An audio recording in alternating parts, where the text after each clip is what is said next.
누가복음 10장이나 이런 데 보면 말이죠, 예수님께서 곳곳에서 복음 전도를 하시는데 한 번은 70명의 그 예수를 따르는 무리들을 각각 각 마을로 고을로 보내요. 그때 보낼 때, 전도로 보낼 때 말이죠, 2명씩 보내는 거예요. 2명씩. 여러분, 우리가 노방전도를 해보면 알겠지만 노방전도 한 말이죠, 혼자 하는 것과 둘이 하는 건 그야말로 천양지차예요. 혼자는 나갈 때부터 이미 발이 떨려요. 또 조금 말이죠, 떨면서 전도하다가도 막 상대가 막 그냥 신경질을 내고 말이죠, 욕이라도 한다는 말이죠, 금방 위축이 돼가지고 말이죠, 그냥 내빼버리고 싶어요. 그러나 둘이 가면 갈 때부터 당당하고 믿음의 용기가 생겨나고, 설사 우리가 그렇게 막 면박을 당하고 또 거절을 당하고 한다고 할지라도 서로 위로하고 서로 중보기도 하니까 믿음의 담력 가운데서 넉넉히 감당할 수가 있게 되어지는 겁니다. 11절에 또 두 사람이 함께 누우면 따뜻하거니와 한 사람이면 어찌 따뜻하랴. 둘은 따뜻할 수 있단 말이죠. 여러분, 팔레스타인 지역을 여행하다 보면 말이죠, 워낙 광야 같은데 낮에는 뜨겁지만 밤에는 말이죠, 엄청난 기온의 급강하 때문에 너무너무 추운 거예요. 파카를 입지 않고는 말이 견딜 수 없을 정도로. 그런데 만약에 야영을 한다는 말이죠, 같이 몸을 부대끼고 같이 체온을 맞대야 거기서 살아남을 수 있는 거예요. 함께 누우면 따뜻할 수 있지만 한 사람이면 어찌 따뜻할 수 있으랴. 길을 가다가도 마찬가지입니다. 사막의 길을 가다가도 마찬가지입니다. 협곡의 길을 가다가도 마찬가지입니다. 때로는 넘어질 수도 있죠. 구덩이에 빠질 수도 있죠. 그러나 같이 가는 사람이 있으면 건져줄 수 있는 거예요. 같이 가는 사람이 있으면 말이죠, 다리를 다쳤어도 부축해서 업고 남은 길을 갈 수 있는 거예요. 그러나 만일 혼자라고 한다고 한다면, 그 광야의 길을, 그 인생의 길을 혼자 간다고 한다면 어떻게 여러분 거기서 헤어나올 수 있겠어요? 어떻게 거기서 말이죠, 절뚝이면서 끝까지 갈 수가 있겠어요? 여러분, 인생을 살다 보면 예기치 않은 사건과 사고를 만날 수 있지 않습니까? 원치 않은 쓰디쓴 실패도 다 경험할 수 있지 않겠습니까? 누군가로부터 심한 말할 수 없는 비방도 받고 모함도 당할 수 있지 않겠습니까? 어떤 경우는 유혹과 죄에 빠져서 헤매게 되지도 않겠습니까? 혹은 또 심한 질병이 찾아와서 나와 우리 가정을 힘들게 하는 그런 여러 가지 위기에 닥칠지 않겠어요?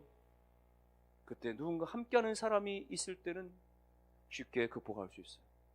같이 기도해주고 격려해주고 위로해주고 손잡아주는 사람 누구 한 사람, 누구 몇 사람만 있으면 말이죠, 그 사람은 넘어질 수 있지만 아주 엎어지지 않고 곧 힘을 내서 다시 일어나서 다시 걸어가고 다시 도전할 수 있어요.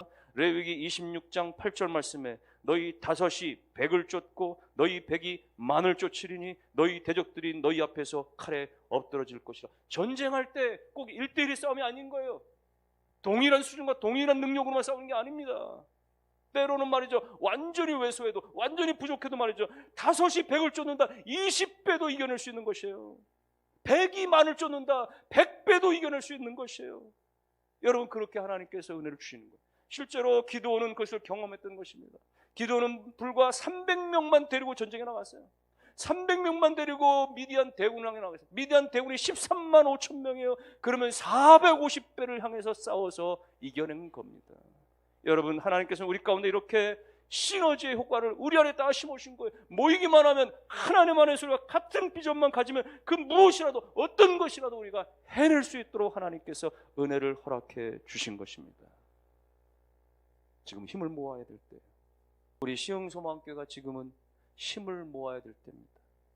모든 세대가 뒷짐지지 않고 팔짱 끼고 수수방관하는 것이 아니라 그 어떤 것이라도 우리가 마음을 모으고 뜻을 모으고 손길을 모아서 우리가 함께 하고자 하는 뜻을 모으고 힘을 모을 때인 거예요. 하나님께서 2023년 우리 가운데 거룩한 비전을 주시고 우리 가운데 하나님의 나라를 위해서 쓰임받게 하실 그 놀라운 일들을 향하여서 우리가 믿음으로 하나가 되는 역사가 있게 되시기를 주님의 이름으로 축원합니다. 불평과 불만과 이런 것들은 우리의 공동체를 끊임없이 갉아먹을 수밖에 없어요. 비판의 의식은 끊임없이 우리를 해치게 만들고 방해하고 쓰러지게 할 수밖에 없습니다. 그러나 우리가 동의와 찬성과 격려와 축복과 그런 것들이 모여질 때에 오늘 우리는 여전히 힘을 얻어서 오늘 우리가 비록 100명을 가지고도 1000명의 목숨을 감당할 수 있는 것이고, 여러분, 목장 안에서 정말 한 사람만 목자에게 마음을 주고 두 사람만 목자의 그런 리더십에 따라오면 말이죠, 그 목장은 살 수 있는 거예요. 견딜 수 있는 거예요. 그리고 더 나은 길로 나갈 수 있는 거예요. 근데 누군가 하겠지. 딴 사람이 하겠지. 딴 집사가 하겠지. 나는 그냥 뒤로 빠져버리니까 결국은 목장이 말이죠. 힘을 잃어버리고 모이기 힘들어지고 그렇게 되는 거예요. 모든 소그룹이 다 마찬가지입니다. 누가 하겠지 라고 하는 것이 아니라 내가 협력하자, 내가 나서자 라고 하는 하나의 결단만 있으면 무너지지 않습니다. 예? 반드시 거기서 다시 일어날 힘을 주시는 거예요. 하나님 어떻게 하시든지 그렇게 뭉치는 가운데 말이죠. 둘만 있어도 셋만 있어도 그 속에서 하나님께서 10사람, 100사람의 몫을 감당하게 하시는 역사가 있을 줄 믿고 여러분 합력하여 선을 이루신 우리 모두가 다 되실 수 있기를 주님의 이름으로 축원합니다.